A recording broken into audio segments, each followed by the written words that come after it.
Vote. What for? Errico Malatesta. 1959 English translation of Errico Malatesta's pamphlet, Vote. What for? By the New York-based Libertarian League, scanned for libcom.org by New York/New Jersey Workers' Solidarity Alliance Archives.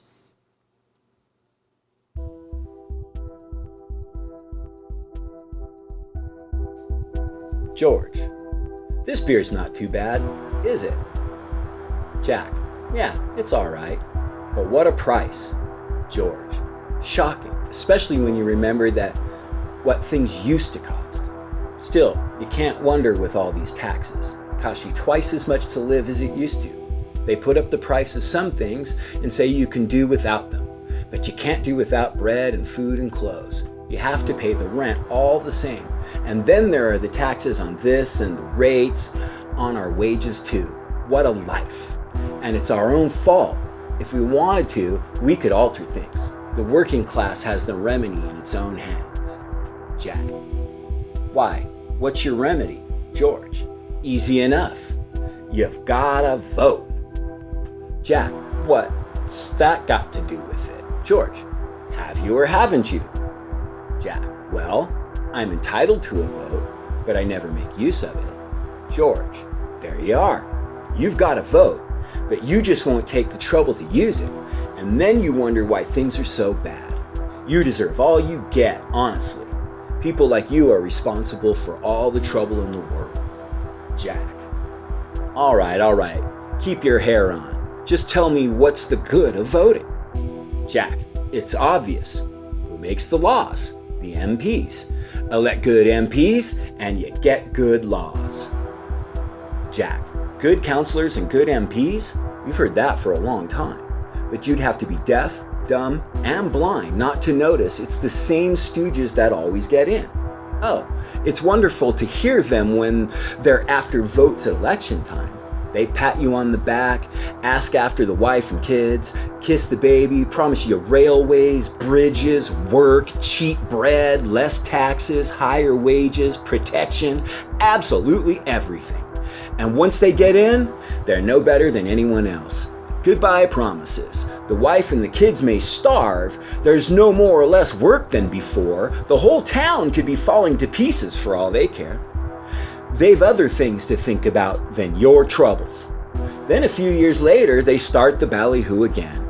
It doesn't matter what color the party is. They're all the same. As soon as they're elected, they forget all about you. They're in their clubs and at their select dinners, and they don't even trouble to come and have a look at you until the next election. George. That's correct. But why elect the rich? Don't you know that the rich only live on the work of the masses? So how do you expect them to worry about the masses? All they think of is getting as much out of the ordinary man as they can. Jack. Now you're talking. But it's not only the rich, there's the other type, who want to get elected so they can become rich. George, that's true. So let's vote for them. Let's elect workers, experienced friends of ours, as you might say, and then we won't be fooled.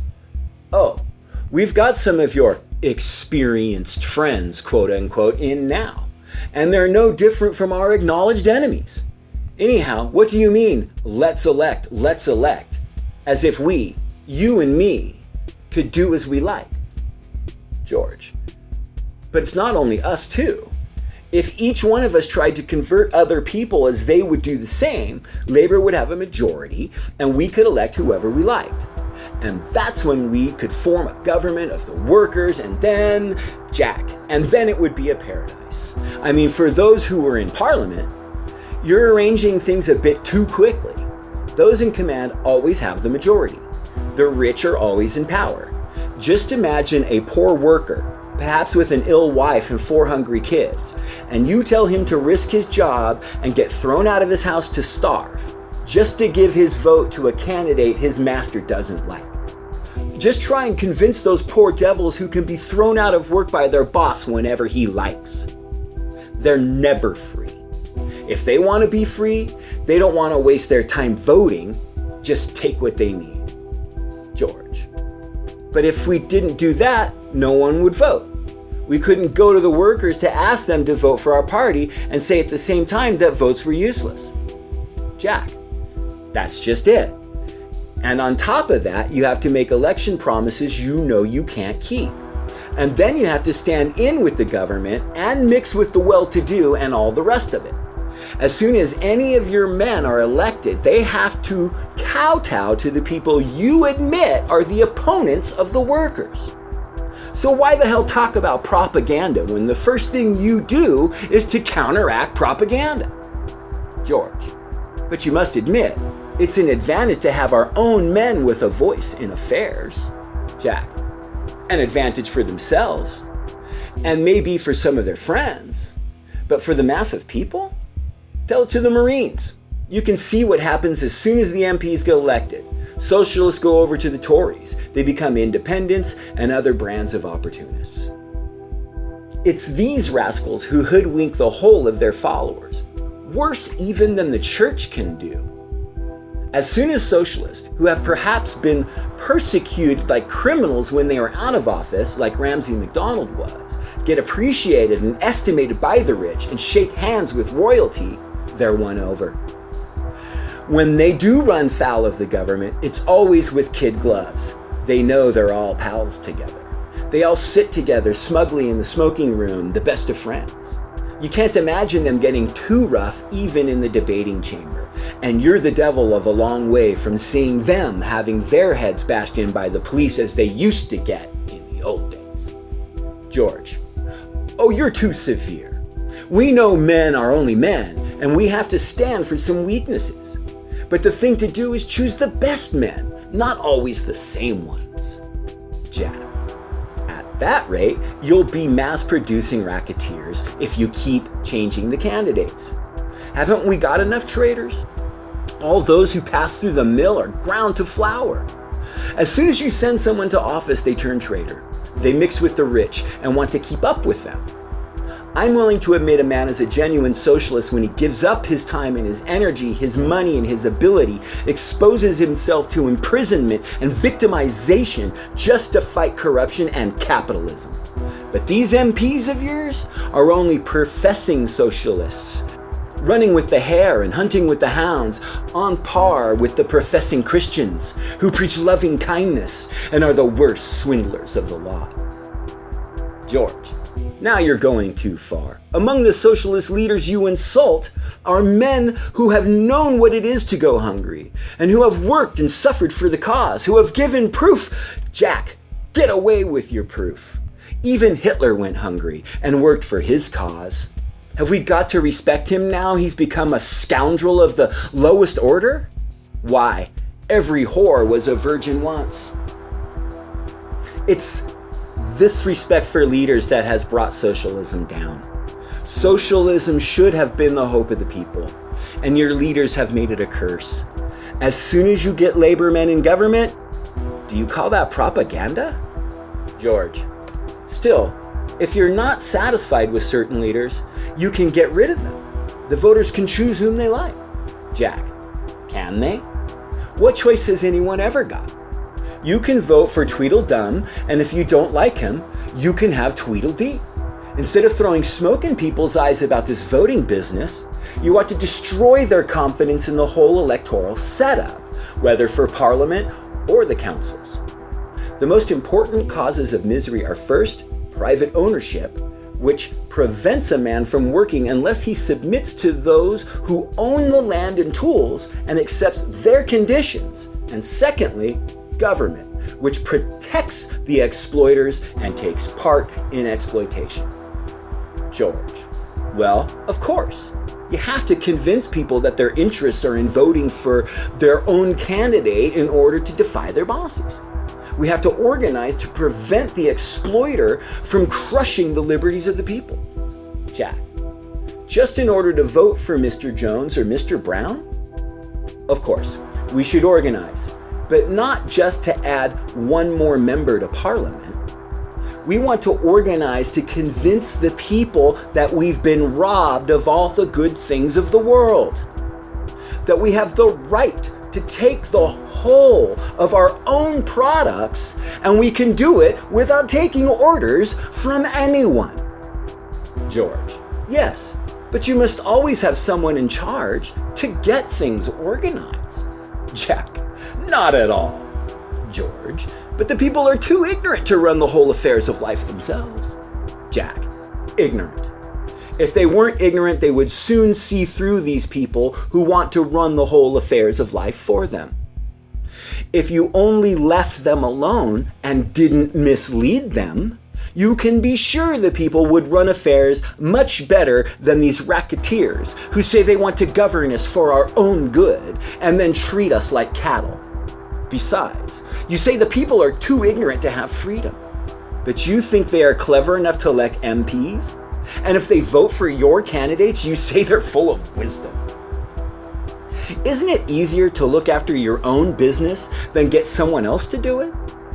If the MPs wanted to defend our interests, they'd ask what we wanted and how we wanted it, and not us to get them to act as they like and betray us if and when they like. George: still, people can't do everything themselves. There must be someone to look after public interest in politics. Jack: what do you mean, politics? If you mean the art of fooling the people all the time, I can assure you that we don't mind doing without it. If you mean by politics the general interest and welfare of everyone, we can look after that ourselves. We all know how to eat and drink and to amuse ourselves. I'm damned if I'll go to a specialist if I want to blow my nose, and then give him the right to squeeze it if I don't blow it in the way he likes. The shoemaker makes the shoes and the builder makes the house. But nobody ever thought of giving shoemakers and builders the right to order us around and starve us out. These men who want to get into Parliament for the sake of public welfare, what do they do for the people? When were the socialist MPs and borough councillors even better than anyone else? No, they're all the same breed. George: so you attack the socialists too? You forget that they are so few in number. They have to have a majority, and besides, their hands are tied.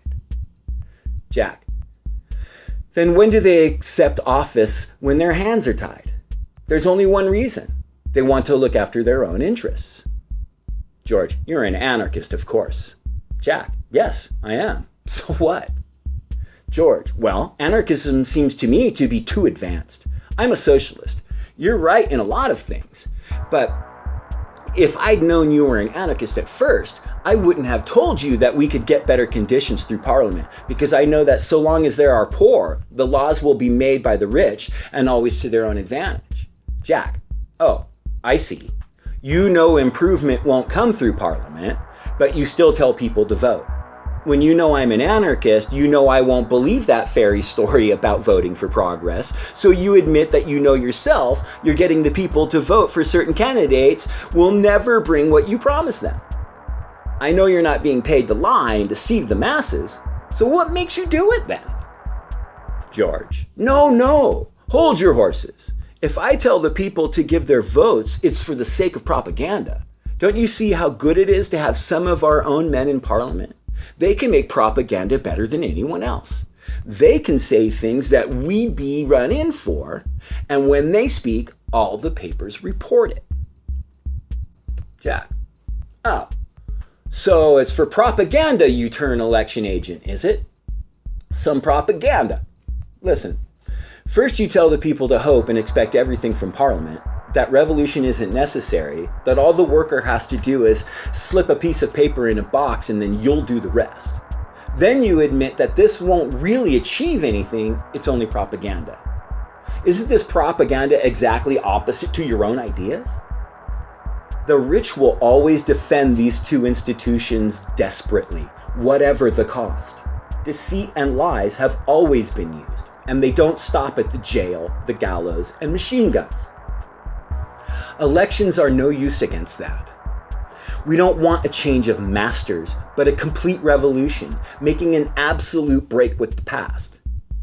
We must have a genuine commonwealth, where everyone is certain of food, clothing, and shelter. The landowners must be ejected by the farm workers so they can work the land for themselves and everyone else. The workers must kick out their bosses and organize production for the common good. They must get together and refuse to tolerate any government whatever. Agreement must be made in every district between everyone in the same job. The workers must run the places of work, and every district must be linked up in a common bond of industrial unity. And it will certainly succeed when everyone's interests depend on it.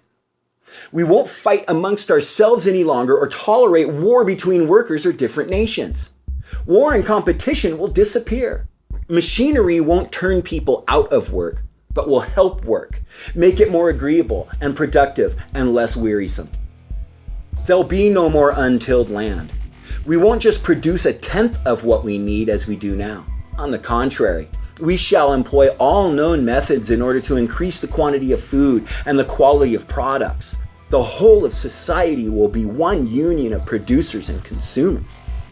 George, all this is very well, but it's very difficult to bring about. Your ideal is magnificent, but there's one drawback. How are you going to put it into practice? I agree that revolution is the only salvation, whatever we do, but it's impossible now. We must make the best of what we can, and that's electioneering. It's propaganda after all. Jack, you've the nerve to call it propaganda? Haven't you noticed what your propaganda leads to? You've deserted our socialist program, joined the ranks of the worst exploiters of the workers, gone in with the political imposters who make a noise to gain power. You bring trouble within the socialist ranks, and your headquarters fights its own rank and file while it fraternizes with the Tories. You've forgotten all about revolution. You're only thinking of electing Jones and Brown, and when you talk about change, you've no intentions of doing anything drastic. Oh, the road to Westminster doesn't lead to the social revolution. All you've done with your propaganda is to tempt some people who might have been decent socialists to go to Parliament and turn MPs. You've created the parliamentary illusion that blinds any sight of revolution. You've discredited socialism as everyone looks on the Socialist Party as a party of the government they suspect and despise. It's the end of everyone who looks to getting in power. George, well, what do you want us to do? Why don't you come in and help us instead of remaining outside and criticizing? Jack, now I haven't yet spoken of what we anarchists are doing, but I'll tell you this, that you socialists are one of our big obstacles. Our activities have been paralyzed for years because of your propaganda for parliamentarianism, and you're deluding the workers to trust those who have betrayed them.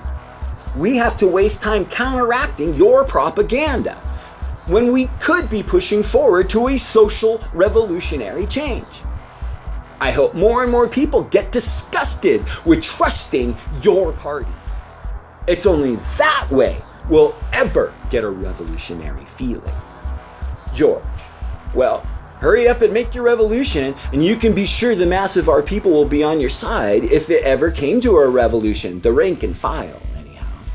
Jack, oh, I see. Make the revolution and we'll join you. If you believe in a revolution, why not help us make it? George, to tell you the truth, if I thought revolution was any way practicable now, I wouldn't mind going over to you. I admit this election business makes me sick, and I'd like to let some of our leaders go to hell. But I honestly can't see where we could do anything about revolution today. Jack, all you want to know is what you want, and put energy into it, and you'll soon find what could be done. First of all, we have to propagate real socialism, and instead of spinning yarns about trusting politicians and voting for people, getting people to despise the parliamentary racket and the whole political machine. Let the rich do the electing by themselves, while the whole public despises them for it. When the workers lose faith in the ballot box swindle, they'll see the necessity for the social revolution. Let's go to the election meetings, if you like, and expose the lies and pretenses of the various candidates. Let's make propaganda, not among the rich in Westminster, but among the workers' organizations and in the factories, and create new groups and explain to everyone how the workers can emancipate themselves. Let's take an active part in strikes and create a gulf between the wage slaves and the bosses. Let's be on the spot whenever there's a struggle between the people and the rulers, and give the movement of struggle a conscience. Let's get among the masses suffering injustice, forced discipline, privations, no matter where it is, and create a movement that's going to struggle against the ruling class. Once we have the movement going, ideas come by themselves. Let's always be in the midst of the masses and let them understand what they should be after. They themselves must struggle for freedom. It can't be done for them. And we must be in their midst. And while we do all this, let's approach people who feel like we do and who slowly and steadily begin to understand and accept our ideas.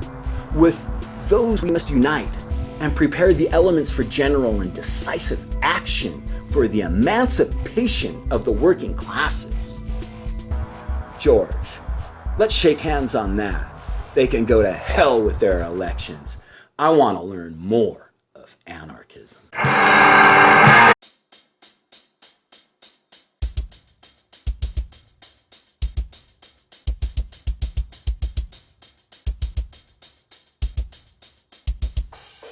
All that we've achieved thus far was accomplished on collectivized power, but there's an age-old scheme to deceive us all that those capitalists won't ever fall. That's a lie.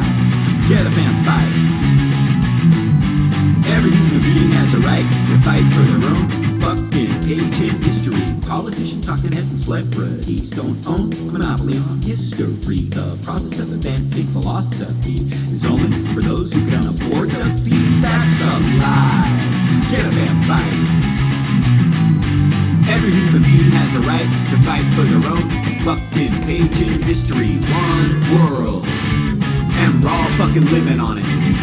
A slave herd is how the boss has always fucking wanted it. One world, and yeah, I'm fucking living on it. But the slave herd, I never asked to be a fucking part of it. Rousseau, and that social fucking contract, yeah, fuck that. Revolution's what I'm fucking getting at.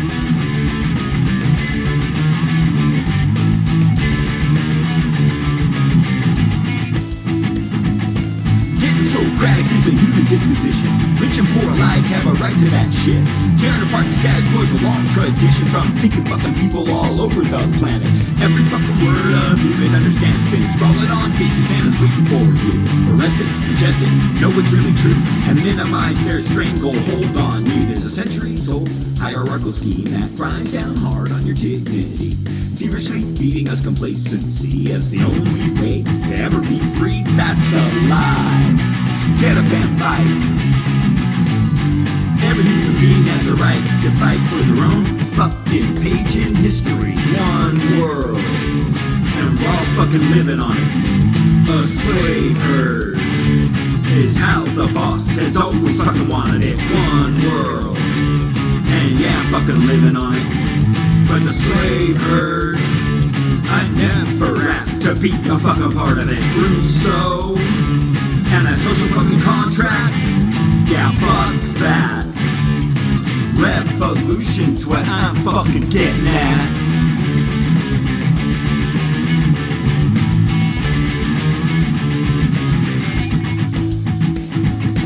All that we've achieved thus far was accomplished on collectivized power, but it's an age-old scheme to deceive us all that those capitalists won't ever fall.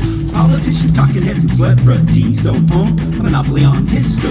The process of advancing philosophy is only for those who can afford defeat. That's a lie. Get up and fight. Every human being has a right to fight for their own fucking page in history. Getting Socratic is a human disposition. Rich and poor alike have a right to that shit. Tearing apart the status quo is a long tradition from thinking fucking people all over the planet. One world, and we're all fucking living on it. A slave herd is how the boss has always fucking wanted it. One world, fucking living on it. But the slave herd, I never asked to be a fucking part of it. So, and that social fucking contract, yeah, fuck that. Revolution's what I'm fucking getting at.